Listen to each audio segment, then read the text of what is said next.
బాగున్నాం కాబట్టి ఇక్కడ ఉన్నాం కదండి. ఆయన సన్నిధిలో సంపూర్ణ సంతోషము కలదు. హల్లెలూయా, దేవునికి స్తోత్ర. రాజా నీ సన్నిధిలో నేనుంటానయ్యా, మనసారా ఆరాధిస్తూ బ్రతికేస్తానయ్యా. రాజా నీ సన్నిధిలో నేనుంటానయ్యా, మనసారా ఆరాధిస్తూ బ్రతికేస్తానయ్యా. నేనుండాలేనయ్యా, నీ బ్రతుకాలేనయ్యా, నేనుండాలేనయ్యా, నీ బ్రతుకాలేనయ్యా. నీవే లేకుండా నేనుండాలేనయ్యా, నీ తోడే లేకుండా నీ బ్రతుకాలేనయ్యా. నీవే లేకుండా నేనుండాలేనయ్యా, నీ తోడే లేకుండా నీ బ్రతుకాలేనయ్యా. రాజా నీ సన్నిధిలో నేనుంటానయ్యా, మనసారా ఆరాధిస్తూ బ్రతికేస్తానయ్యా. రాజా నీ సన్నిధిలో ఉంటానయ్యా, మనసారా ఆరాధిస్తూ బ్రతికేస్తానయ్యా. నీ సన్నిధానములో సంపూర్ణ సంతోషం, ఆరాధించుకునే విలువైన అవకాశం. నీ సన్నిధానములో సంపూర్ణ సంతోషం, నిన్ను ఆరాధించుకునే విలువైన అవకాశం. కోల్పోయినవన్నీ నాకు ఇచ్చుటకును, బాధల నుండి బ్రతికించుటకును. కోల్పోయినవన్నీ నాకు ఇచ్చుటకును, బాధల నుండి బ్రతికించుటకును. నీవే రాకపోతే నేనేమైపోదును, నీవే రాకపోతే నేనేమైపోదును.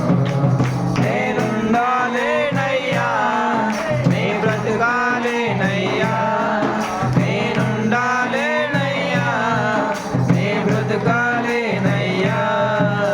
నీవే లేకుండా నేనుండాలేనయ్యా, నీ తోడే లేకుండా నీ బ్రతుకాలేనయ్యా. హల్లెలూయా, దేవునికి స్తోత్ర. ఏమండి, ఆయన సన్నిధిలో ఎంత సంపూర్ణ సంతోషమేనండి. ఒకవేళ సమయం ఎక్కువైతుంది బాధ కదండి, ఏం బాధ లేదు, మనకు రోజు ఉండే పని కదండి.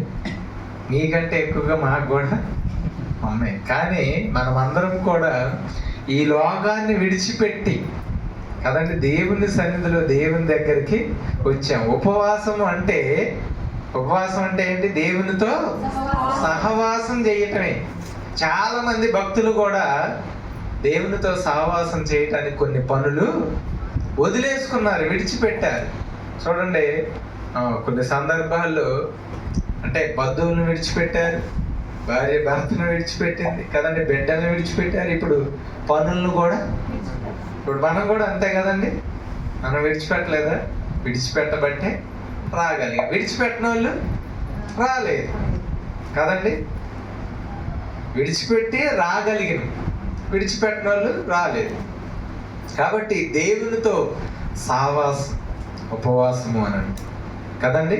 దేవునితో సహవాసం అంటే ఇప్పుడు దేవుడు ఇక్కడ ఉన్నాడు, మన మధ్యలో ఉన్నాడు. మనం ఎవరితో సహవాసం చేస్తున్నాం కదండి?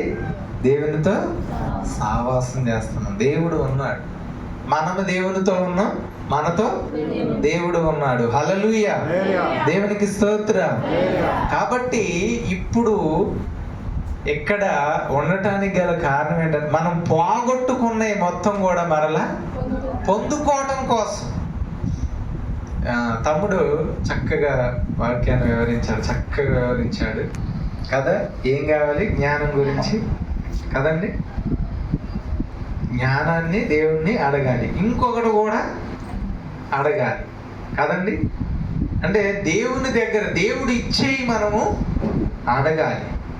అడుగుడి మీకు తనను అడిగిన వారికి ఇస్తాడు, పరిశుద్ధాత్మను కూడా ఇస్తాడంట కదండి. జ్ఞానాన్ని అడగాలి, కొలతలేని ఆత్మను అనుగ్రహిస్తాడు. ఎవరు అడిగారు తెలుసండి? అపోస్తలులు అడిగారు. చూడండి, మరి యోవేలు గ్రంథము, కోల్పోయిన వాటిని మరలా పొందుకోవటం. హల్లెలూయా, దేవునికి స్తోత్రం. ఒక్క నిమిషం, యోవేలు గ్రంథము మొదటి నుంచి చదవండి. పెతూయేలు కుమారుడైన యోవేలునకు ప్రత్యక్షమైన యెహోవా వాక్కు పెద్దలారా ఆలకించుడి. దేశపు కాపురస్తులారా మీరందరూ చెవియొగ్గి వినుడి. ఇలాంటి సంగతి ఈ దినములలో గాని మీ పితరుల దినములలో గాని జరిగినదా? ఈ సంగతి మీ బిడ్డలకు తెలియజేయండి. వారు తమ బిడ్డలకు ఆ బిడ్డలు రాబో తరం వారికి తెలియజేయుదురు. గొంగలి పురుగులు. హల్లెలూయా, దేవునికి స్తోత్ర. చూడండి, పెద్దలారా ఆలకించుడి, దేశపు కాపురస్తులారా మీరందరూ చెవియొగ్గి వినుడి. ఎలాంటి సంగతి మీ దినముల్లో గాని మీ పితరుల దినముల్లో గాని జరిగినదా? ఈ సంగతి మీ బిడ్డలకు తెలియజేయడి. వారు తమ బిడ్డలకు ఆ బిడ్డలు రాబో తరమును వారికి తెలియజేయుదురు. హల్లెలూయా. చూడండి, మనం దేవుని గురించి తెలుసుకున్నాం, దేవుని శక్తిని గురించి తెలుసుకున్నాం. మనం కూడా ఏం చేయాలి? మన బిడ్డలకు తెలియజేయాలి. మీరు పడుకున్నప్పుడు, త్రోవన వెళ్ళినప్పుడు కదా, అప్పుడు మనం ఏం చేయాలంట? దేవుని గురించి, దేవుని శక్తిని గురించి మనం తెలియజేయాలి. వాళ్ళు ఏం చేస్తారంటే వాళ్ళు వాళ్ళ బిడ్డలకు తెలియజేస్తారు. హల్లెలూయా. చదవండి. గొంగలి పురుగులు విడిచిన దానిని మిడతలు తినివేసి ఉన్నవి. మిడతలు విడిచిన దానిని పసర పురుగులు తినివేసి ఉన్నవి. పసర పురుగులు విడిచిన దానిని చీడ పురుగులు తినివేసి ఉన్నవి. మత్తులారా మేలుకొని కన్నీరు విడుడి. ద్రాక్ష రసపానము చేయువారులారా రోదనము చేయుడి. క్రొత్త ద్రాక్ష రసము మీ నోటికి రాకుండా నాశనమాయను. లెక్కలేని బలమైన జనాంగము నా దేశము మీదకి వచ్చి ఉన్నది. వాటి పళ్ళు సింహము కోరల వంటివి. వాటి కాటు ఆడు సింహం కాటు వంటిది. అవి నా ద్రాక్ష చెట్లను పాడు చేయి ఉన్నవి. నా అంజూరపు చెట్లను తుత్తునీయులుగా కొరికి ఉన్నవి. బెరడు ఒలిచి వాటిని పారవేయగా చెట్ల కొమ్మలు తేలిపాయను. పెనిమిటిపోయిన యవనురాలు గోన పట్టు కట్టుకొని అంగులార్పునట్లు నీవు అంగలార్చుము. నైవేద్యమును ప్రాణార్పణము యెహోవా మందిరంలోనికి రాకుండా నిలిచిపోయాను. యెహోవాకు పరిచర్య చేయు యాజకులు అంగలార్చుచున్నారు. పొలము పాడైపోయాను, భూమి అంగలార్చుచున్నది. ధాన్యము నశించెను. కొత్త ద్రాక్షారసము లేకపోయాను. తైల వృక్షములు వాడిపోయాను. భూమి మీద పైరు చెడిపోయాను. గోధుమ కర్రలను యవల కర్రలను చూచి సేద్యగాండ్లారా సిగ్గునందుడి. ద్రాక్ష తోట కాపరులారా రోదనము చేయుడి.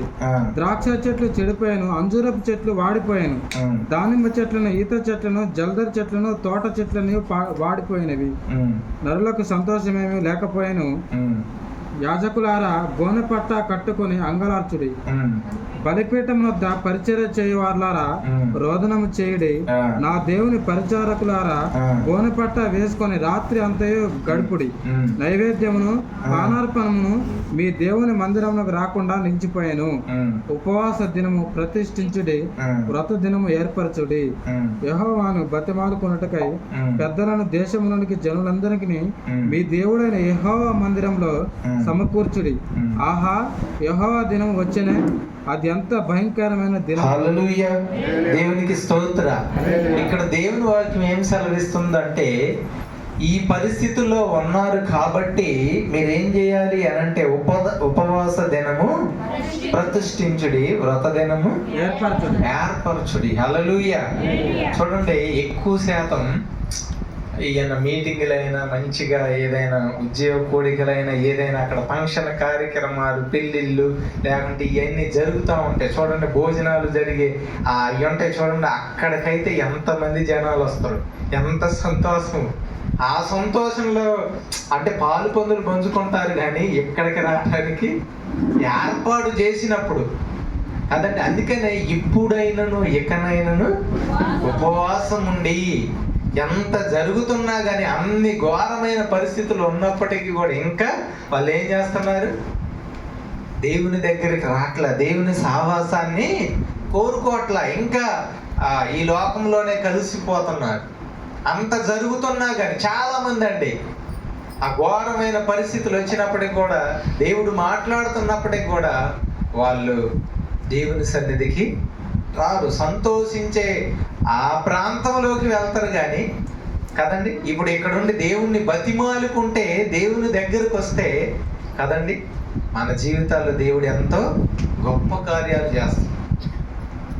కాబట్టి చూడండి, మరి 2వ అధ్యాయము 12వ వచనం చూడండి.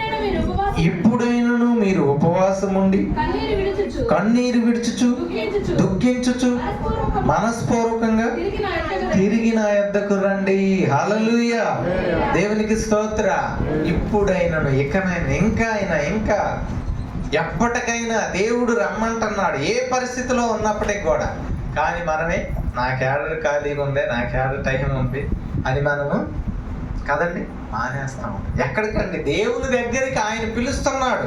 ప్రయాసపడి భారం మోస్తున్న సమస్త జనులారా నా యొద్దకు రండి, నేను మీకు మేలు చేస్తా, మీ భారాన్ని నేను మోస్తా, మీ చింత యావత్తు నా మీద వేయండి, మీ పనుల భారము యెహోవా మీద మోపము, అప్పుడు ఆయన నిన్ను ఆదుకొనును. మొత్తం ఆయనే చేస్తున్నాడు. కానీ మనం ఇప్పుడు ఏం చేస్తున్నాం తెలుసా? మన భారాలని మనమే మోస్తాం కదండి.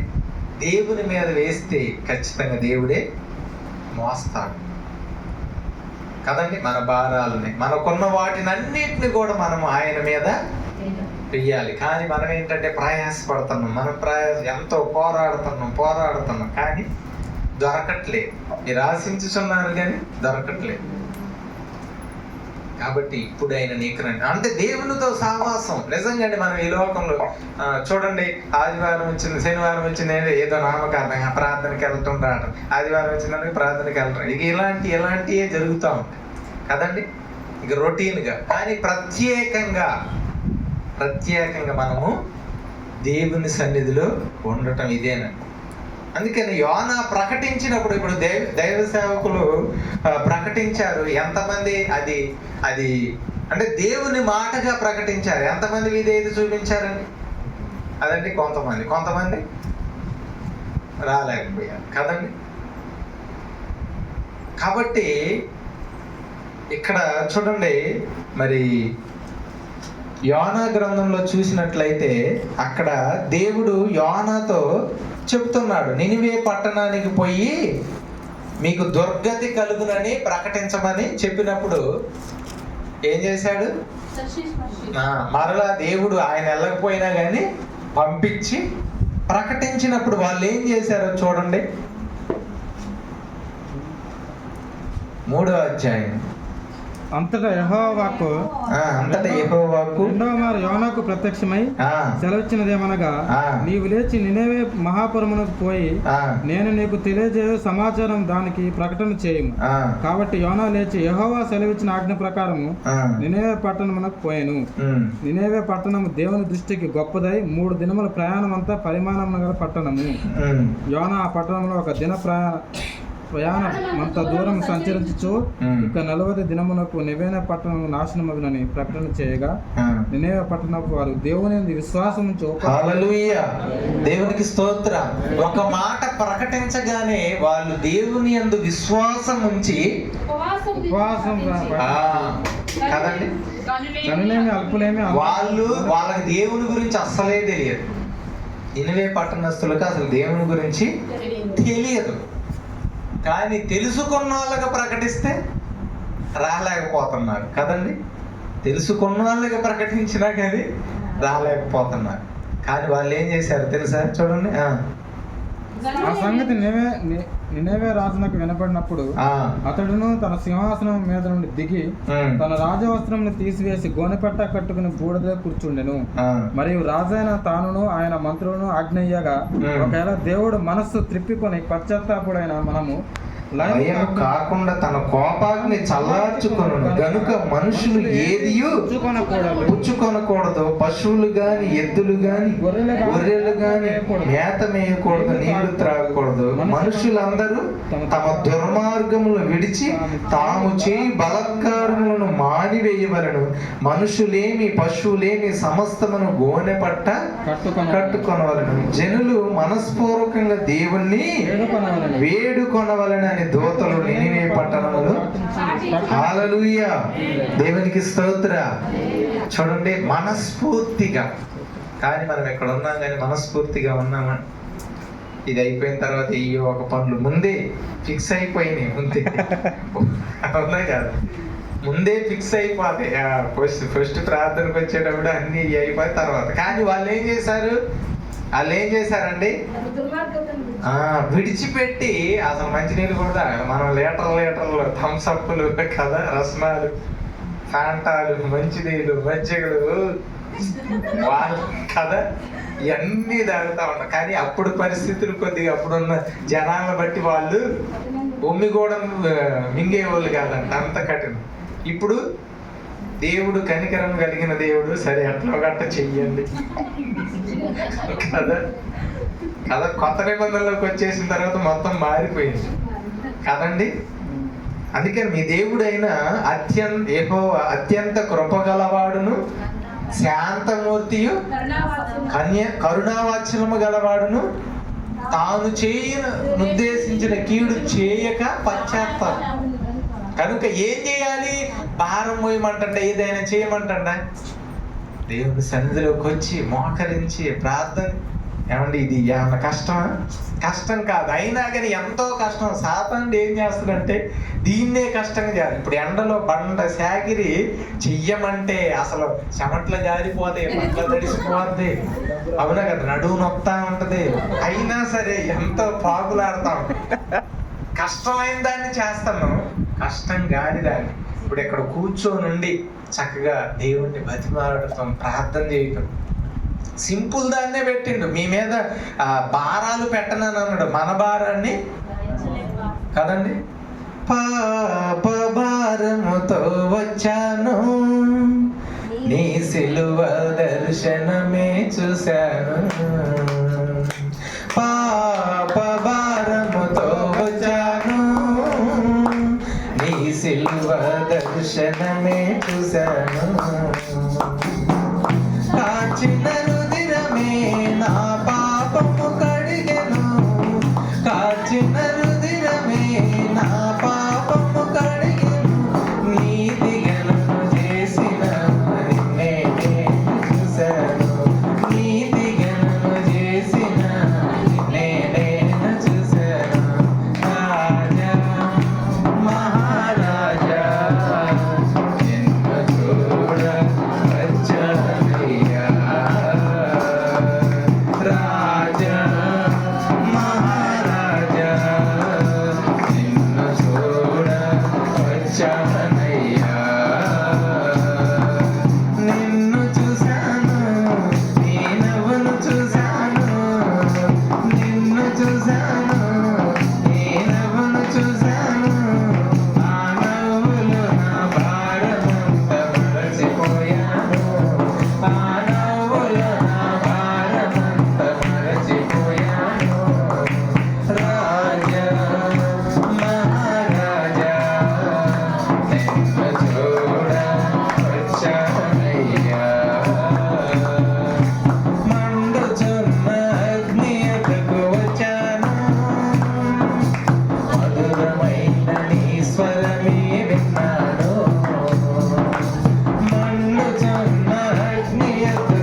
రూపమే చూడాలి రాజా మహారాజా నిన్ను చూడ వచ్చానయ్యా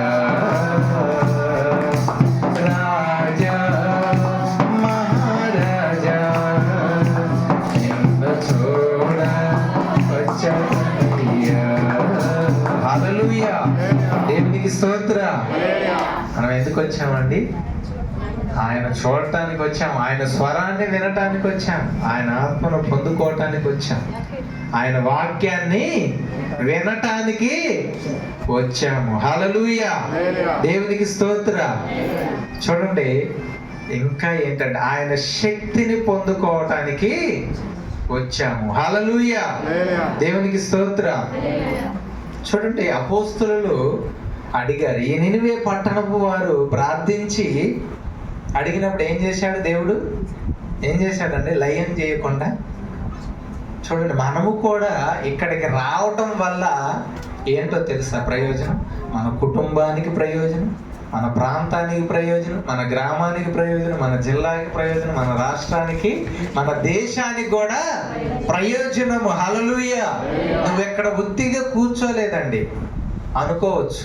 ఒకవేళ ఉట్టి కూర్చోాల, నువ్వు ఇక్కడ కూర్చోవటం వల్ల ఎంతమందికి ప్రయోజనం జరిగిద్దో తెలుసా అండి? నువ్వు ఇక్కడ ఉండటం వల్ల, నువ్వు ఇక్కడ మోకరించడం వల్ల, నువ్వు ఇక్కడ ప్రార్థించడం వల్ల, నీవు ఇక్కడ దేవుణ్ణి స్తుతించడం వల్ల ఎంతమందికి ప్రయోజనమో తెలుసా అండి? మన బిడ్డలకు, మన బంధువులకి కదండి. ఇప్పుడు వాళ్ళు ఏం చేశారు? గోనె పట్ట కట్టుకొని అక్కడ ఉన్నప్పుడు ఏం జరిగింది? దేవుడు ఆ దేశాన్ని లయం చేయకుండా పసిపిల్లలు మొదలుకొని, ఎక్కడ కూడా ఉన్నారు పిల్లలు, చిన్నపిల్లలు కదండి, అందరూ ఉన్నప్పుడు ఏమైంది? చూడండి, మనం ఆలోచిస్తే మనల్ని బట్టి, మనం దేవుని సన్నిధిలో ఉండటం బట్టి కదండి ఆ దేశము లయం కాకుండా దేవుడు ఏం చేశాడు? కాపాడాడు. చూడండి, అబ్రహాము దేవుని సన్నిధిలో ఉన్నప్పుడు మరి లోతు, నీతిమంతుడైన లోతు తప్పించబడ్డాడు కదండి. కాబట్టి నిజంగా క్రీస్తునందు మీ ప్రయాసము వ్యర్థము కాదు కదండి. మీ ప్రయాసము వ్యర్థము కాదు. ఉపవాసం ఉంటే ఏం ప్రయోజనం? ఏం జరిగిద్ది ఖచ్చితంగా నమ్ముట నీ వలనైతే నమ్మువానికి సమస్తము సాధ్యం. వాళ్ళు నమ్మారండి. యోన ప్రకటించినప్పుడు, ఆ దూతలు ప్రకటించినప్పుడు ఆ మాటను నమ్మారు. వామ్ము అని భయపడ్డారు, అన్నిటిని మానేశారు, వదిలేసుకున్నారు. లోతు భార్య ఏం చేసింది? సరే, అక్కడ స్త్రీ కాబట్టి ప్రస్తావన చేస్తున్నా. ఒకవేళ పురుషులను కూడా అనుకోవచ్చు మనం. అక్కడ ఆమె దాన్ని విడిచిపెట్టలేదు. ఇప్పుడు కూడా చాలా మంది, ఇప్పుడు స్త్రీలు వచ్చారు, కొంతమంది పురుషులు కదండి, వదిలేసుకోలేక కదండి. ఆ సొదొమ గొమొర్రాల ప్రాంతం దగ్ధమైపోయింది.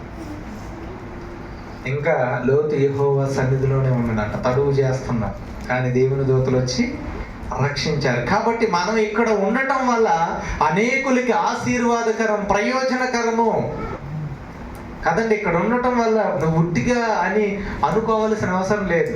టైం అంతా ఇందాక చెప్పాడు కదా తమ్ముడు, సమయం పోనీయక సద్వినియోగం చేసుకొనొచ్చు. మనం అజ్ఞానులము కాదండి, జ్ఞానులము. ఎందుకో తెలుసా? దేవుని దగ్గర ఉన్నాము, దేవుని సన్నిధిలో ఉన్నాము కదండి, దేవుని సన్నిధిలో ఉన్నాము. జ్ఞానులు ఏం చేస్తారో తెలుసా అండి? ఇప్పుడు ఇశ్రాయేలీలు పరో సైన్యం తరుగుతా ఉంటే వీళ్ళందరూ కూడా వామ్మో పరో సైన్యం వచ్చేస్తుంది అని వాళ్ళు ఏం చేశారు? భయపడ్డారు, ఇవన్నీ చేశారు కదండి, ఇబ్బంది. మోషే గారు ఏం చేశాడు? దేవుని సన్నిధిలో ఉండి ప్రార్థించాడు. హల్లెలూయా, హల్లెలూయా కదండి, ప్రార్థించాడు. నిజంగా దేవుని ఆ ఉగ్రత నుంచి తప్పించబడాలి అంటే ఎక్కడికి రావాలి? దేవుని సన్నిధికి రావాలి. హల్లెలూయా. వాళ్ళందరూ కూడా అండి దేవుని సన్నిధిలో ఉన్నారు. ఎక్కడ 2-3 నా నామం పేరిట ఏకీవించి ప్రార్థన చేస్తారు, అక్కడే నేను ఉంటానని వాగ్దానం చేశాడు కదండి. వాళ్ళు అక్కడ ఉన్నారు. ఆ యోవేలు గ్రంథంలో కూడా మీ దేవుడు అత్యంత కృప కలిగిన వాడు, మన దేవుడు కరుణావాత్సల్యము కలిగిన వాడు, దీర్ఘశాంతుడు, దయాళుడు, నరులకు హృదయపూర్వకంగా చెడుతనమునైనను బాధనైనను విచారమునైనను కలగజేయవాడు కాదు. ఒకవేళ మనం దాంట్లోకి వెళ్తున్నప్పటికి కూడా దేవుడు ఎవరో ఒకళ్ళ ద్వారాగా, అంటే ఉండి సేవకుల ద్వారాగా, లేకుంటే పక్కన ఉన్న అవిశ్వాసుల ద్వారా ఎవరితోటైనా మాట్లాడైనా మనల్ని ఆ మంచి మార్గంలోకి నడిపిస్తాడు. మనకి మేలు చేస్తాడు, మేలు చేయటం కోసమే కదండి, మేలు చేయటం కోసమే ఆయన తెలియపరుస్తాడు అన్నీ కూడా కదండి. కాబట్టి మనం దేవుని సన్నిధిలో ఉన్నప్పుడు మనం కోల్పోయిన వాటన్నిటిని కూడా తిరిగి పొందుకుంటాము కదండి, పొందుకుంటాము.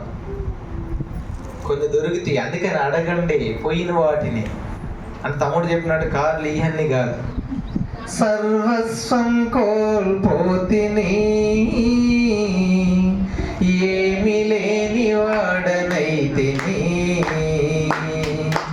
సర్వస్వం కోల్పోతిని, ఏమి లేని వాడనైతిని, మరలా నాకు సమకూర్చు దైవమా, మరలా నాకు సమకూర్చు దైవమా, మహిమైశ్వర్యము నింపుతావని, మహిమైశ్వర్యము నింపుతావని, ఆశలన్నీ నీవేగా యేసయ్యా, ఆశతోనే నిన్ను చూస్తున్నాను యేసయ్యా, ఆశలన్నీ నీవేగా యేసయ్యా, ఆశతోనే నిన్ను చూస్తున్నాను యేసయ్యా, నాకున్న ఆధారం నీవే కదా, నాకున్న ఆధారం నీవే కదా, నా నిరీక్షణ స్పదుడా నా యేసయ్యా, నా నిరీక్షణ స్పదుడా నా యేసయ్యా, ఆశలన్నీ నీవేగా యేసయ్యా, ఆశతోనే నిన్ను చూస్తున్నాను యేసయ్యా. హల్లెలూయా, దేవునికి స్తోత్ర. చూడండి, కోల్పోయిన వాటిని మరలా మనకిచ్చే దేవుడు. ఒకవేళ దేవుని సహవాసాన్ని కోల్పోయినప్పటికీ కూడా, దేవుని సన్నిధిని కోల్పోయినప్పటికీ కూడా కదండి, దేవునిలో ఉండే ఆ మంచితనం, మనలో ఉన్న ఆ విశ్వాసాన్ని కోల్పోయినప్పటికీ కూడా దేవుని సన్నిధికి వస్తే ఖచ్చితంగా మరలా దాన్ని ఇవ్వటానికి దేవుడు సమర్థుడు. దేవుడే చెప్పాడండి, అడుగుడి ఇయ్యబడు. అపోస్తలులు ఏమడిగారో తెలుసా అండి? దేవుని శక్తిని అడిగారు. ఏమడిగారు? జ్ఞానాన్ని అడిగారు కొంతమంది భక్తులు. తర్వాత కొంతమంది ఏమడిగారు? శక్తిని అడిగారు. అపోస్తుల కార్యం 1:10 దేవుడు చెప్పాడు, మీరు శక్తి పొందు వరకు యెరూషలేములోనే నిలిచి ఉండమని అన్నాడు. మనం శక్తిని పొందుకోవాలి అంటే ఖచ్చితంగా దేవుని సన్నిధి మనకు అవసరం. ఎంతమంది ఉన్నారు? 120 మంది మేడ గదిలో ఉండి పరిశుద్ధాత్మను పొందుకున్నారు, శక్తిని పొందుకున్నారు. ఈ లోకంలో ఉన్న శక్తిని కాదు, దేవుని శక్తిని పొందుకున్నారు కదండి. ఇక్కడ ఎంతమంది ఉన్నాం? కాబట్టి ఒక 50 మంది దాకా ఉండొచ్చు. కానీ ఇప్పుడు మనం దేవుణ్ణి అడిగితే దేవుడు శక్తిని మనకి అనుగ్రహిస్తాడు, పొందుకుంటాము కదండి. వాళ్ళు ఏం చేశారు తెలుసా? దేవుని కొరకు కొన్ని కార్యాలు జరిగించారు. హల్లెలూయా. జ్ఞానాన్ని అడగాలి, తర్వాత దేవుని శక్తిని కూడా అడగాలి. కాబట్టి ఎఫెసీయులకు రాసిన పత్రిక 6వ అధ్యాయంలో 6వ వచనం, తుదకు ప్రభువు యొక్క మహాశక్తిని బట్టి ఆయన యందు మీరు బలవంతులై ఉండుడి. హల్లెలూయా. తుదకు ప్రభువు యొక్క మహాశక్తి. ఆ శక్తి ఏం చేస్తుంది తెలుసా? భూలోకాన్నే తలకిందులు చేస్తుంది, రాజ్యాలను కూల్చి వేస్తుంది. కదండి. ఈ లోకంలో ఉన్న వాటిని ఎరుకో గోడలు కుప్ప కూలిపోయింది. మనకున్న అనారోగ్య సమస్యలైన, మనకున్న నిందలైన, అవమానాలైన, వ్యాధైన, బాధైన, అనారోగ్యమైన ఏదైనా సరే గొల్యాతు లాంటి అంత ఉన్నప్పటికి కూడా అదండి ఇశ్రాయేలీల ముందు ఏదైనా ఆగిందే? ఓ గొప్ప పర్వతమ, జెరుబ్బాబెలును అడ్డుగిండించుటకు నీవు ఏమాత్రపు దాను? శక్తి చేత కాదు, బలము చేత కాదు, నీ ఆత్మ ద్వారాగే. జకర్యా గ్రంథం అనుకుంటండి 6వ అధ్యాయం ఉంటది. కాబట్టి మనం దేవుని శక్తితోటి, దేవుని బలముతోటి ఏదైనా చేయగలుగుతాం. అందుకని అపోస్తలుడైన పౌలు ఏమంటున్నాడంటే, నన్ను బలపరచు అని అందే నేను సమస్తమును చేయగలను. హల్లెలూయా, దేవునికి స్తోత్ర. అపోస్తలులు ఏం చేశారో తెలుసా అండి? భూలోకాన్నే తలకిందులు చేశారండి. వాళ్ళ శక్తితోటి కాదు, వాళ్ళ భక్తితోటి కాదు. చూడండి అపోస్తల కార్యములు 3వ అధ్యాయము.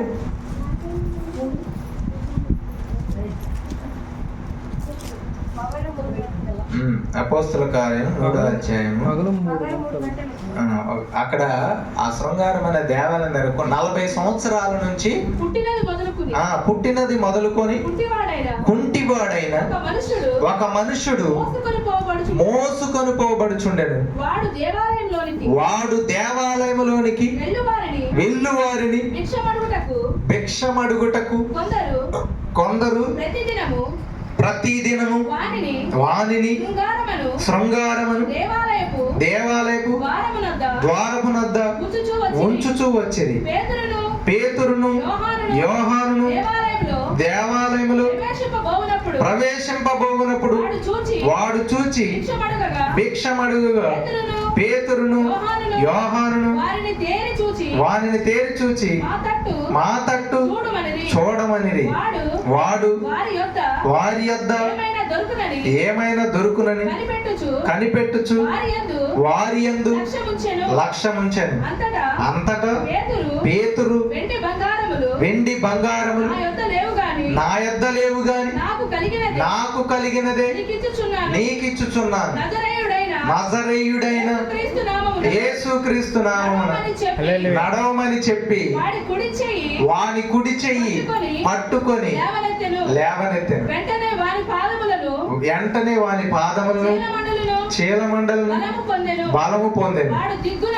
వాడు దిగ్గున లేచి నిలవబడి నడిచెను. నడుచుచు గంతులు వేయుచు దేవుణ్ణి స్తుతించుచు వారితో కూడా దేవాలయంలోనికి వెళ్ళెను. వాడు నడుచుచు